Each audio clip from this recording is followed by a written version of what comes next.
Welcome to session 6 of the Computing at Home series. This week is all about types and initializations. However, before we begin having fun with that, let's take a quick look back at our last session, which was all about conditional code. In that session, you were challenged to make a looping flowchart showing how you can make a jam sandwich, and we saw some lovely examples. You were also asked to come up with decisions for a new version of the Three Little Pigs, and there were some very clever solutions, including the idea that the wolf gave up on the pigs and switched his attention to a different meal. You were also encouraged to come up with your own if activity course, and we saw some lovely plans. So in our session today, we're going to look at something we call types. So here are two animals, a cat and a dog. But which one is which? And how do you know that the cat is not a dog? Both these animals have four legs. Both of these animals have a tail. Both of these animals have fur. They both have two eyes, two ears, and a nose. So how do you know that one is a cat and one is a dog? Take 30 seconds to think about how you know the difference.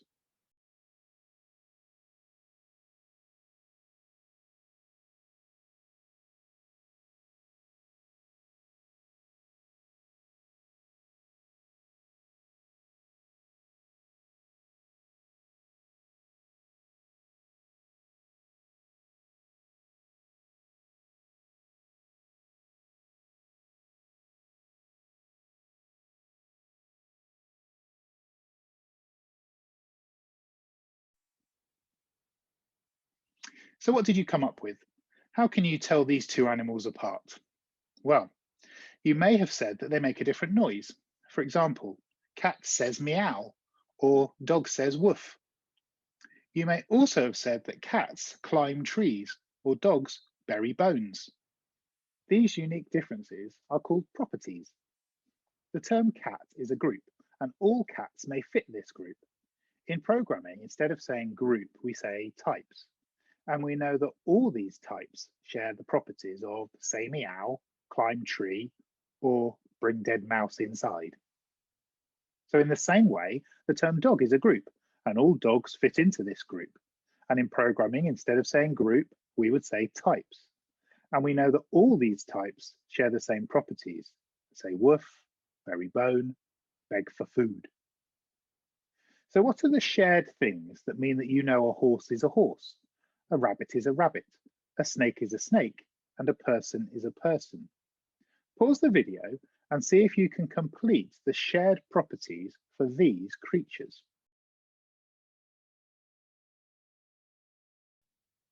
So programmers are really good at using this kind of information to provide shortcuts in code to make a type act differently. Imagine you were building a home. You all have an image in your mind of what your home looks like. And if you follow the code to build that home, every home you build will always look the same. However, if you change a property of that code, a bit of the plan, like add extra window, then your type changes appearance. Your house looks different. If you say add third floor, then again, the properties change and your type looks different. So let's try that out with a little car park challenge. When you go to the supermarket, you may see a number of different places to park. There are zones for disabled drivers, areas for parent parking, and some spaces for motorbikes. Each of these bays is marked out clearly. Everyone else just parks in an unmarked bay. In a car park, the vehicle is the type, but the properties of where they park are different due to the size of the space and the markings. So here is a blank car park. You can see the way in and the way out, but other than that, I have no idea where I can or cannot park my vehicle. So how would you adjust the size of the spaces, place drawings on the ground, or use colour to make your car park clear for the drivers of each type of vehicle? I'd like you to pause your video and design your car park, sharing it on Seesaw, Google Classroom, or your learning platform. Here is my car park. You can see that I narrowed the spaces for the motorbikes, but I widened the spaces for the disabled drivers and gave extra door room for parents with children so children don't bang into other people's cars. I also color coded my markings to make it easy for each type to see the properties of their parking space. Next time you go to the supermarket, have a look out for these different shared properties of spaces. Right, let's finish this session with a really creative challenge where you can design your own toy, electronic device, or even a new luxury home. If each of these was being designed on a coding platform, you may not be able to build your own types.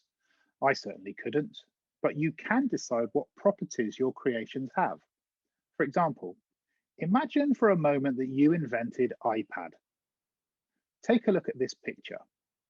Just take 30 seconds to think about the properties of this device. Remember, properties are descriptions or abilities of a type. So, what are the properties, the features that this iPad has, and what can it do? What are its functions? Here comes the timer.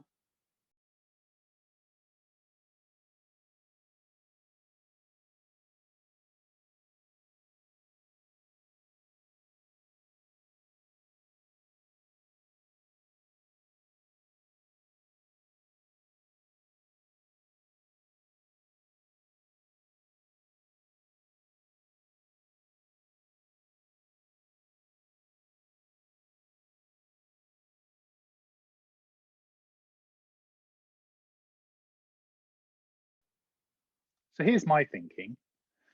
iPad has a touch screen interface, a front-facing camera, a power button which allows me to turn it on and off. It can have a home button to open it or use the camera to identify my face. I can control the volume from the side. And if I press these two buttons at the same time, I can take a screenshot of whatever is on the screen. It also has some hidden features, such as Siri. Hey Siri, how are you today? I'm pretty good. Thanks. So your challenge is to design your own toy, electronic device, or even a luxury new home. You need to name your product. You need to list all of the qualities of your product that I can see when I look at it, and make a list of all of its functions. What abilities does your product have? What does it do? I want you to share your product design on Seesaw, Google Classroom, or your learning platform. And I can't wait to see what you invent. Who knows, you might make the next best-selling toy. Now, next time, our session is all about pizza as we look at functions with parameters. See you then.